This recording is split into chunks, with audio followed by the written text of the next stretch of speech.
The Surfer, director Lorcan Finnegan's latest psychological unravelling, which arrives in UK cinemas May 9th, stars the king of psychological unravelling himself, Nicolas Cage, who turns out to be a fitting choice for Finnegan's surreal style, and he dives headfirst into the insanity here, even if the film can't quite match his commitments. Set on a sun-scorched Australian beach, The Surfer follows Cage's unnamed protagonist as he returns to his hometown, hoping to buy his childhood home and reconnect with the waves. But he's immediately confronted by a hostile gang of territorial locals and their menacing leader Scally, played by Julian McMahon, who declare that outsiders aren't welcome. And what begins as a nostalgic trip descends into psychological warfare, as Cage is systemically humiliated and stripped of everything from his surfboard to his belongings to even his identity by the toxic beach cult, to a point where the torment begins to blur his reality. The film is essentially 100 minutes of relentless gaslighting, with Cage absorbing so much psychological and physical abuse, it's hard to understand why he insists on staying. But while Finnegan leans into surreal visuals to inventively represent Cage's deteriorating mental state, Thomas Martin's script strains logic, making it tough to suspend disbelief or fully connect with the madness, since motivations are murky, plot turns are abrupt, and characters behave in increasingly implausible ways. Cage, however, remains the film's saving grace, giving a performance that is predictably unhinged but fascinating, as he descends into desperation by drinking dirty water, nearly eating a dead rat, and battling the cult with feral intensity. And at times it feels like he might go full face-off again, channeling his inner Castor Troy against this cult leader, as played by McMahon, with far more intimidation than he ever brought to Doctor Doom, who exudes a smug pseudo-intellectual menace reminiscent of a Jordan Peterson caricature. Despite its compelling elements, The Surfer often collapses under the weight of its own ambition, gesturing toward deeper themes like localism, gentrification, and male aggression, but rarely explores them, focusing instead on sustained cruelty and confusion, which grows exhausting without a clearer emotional or thematic anchor that makes it feel more incoherent than hypnotic.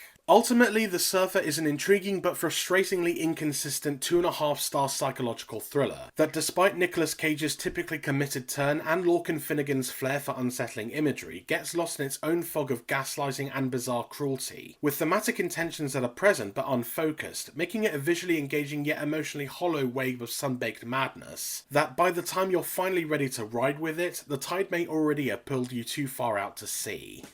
Visit the Film Feeder website to read my more detailed review, but for now, thanks for watching, please like and subscribe for more reviews, and I'll see you next time.